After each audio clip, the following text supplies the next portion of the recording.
माझ्या शाळेचे नाव जिल्हा परिषद उच्च प्राथमिक केंद्र शाळा शिरपूर होते। मी आज तुम्हाला डॉक्टर बाबासाहेब आंबेडकर बद्दल 2 शब्द सांगणार आहे, ते तुम्ही शांतपणे ऐकावे हीच माझी नम्र विनंती।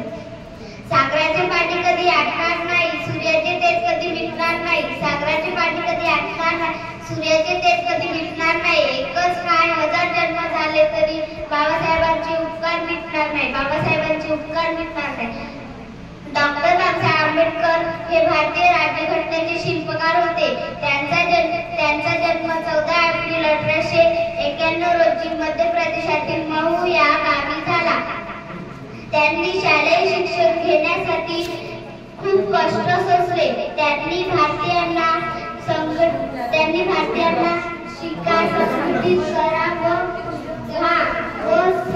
व संघर्ष करा हा मंत्र दिला। जय हिंद।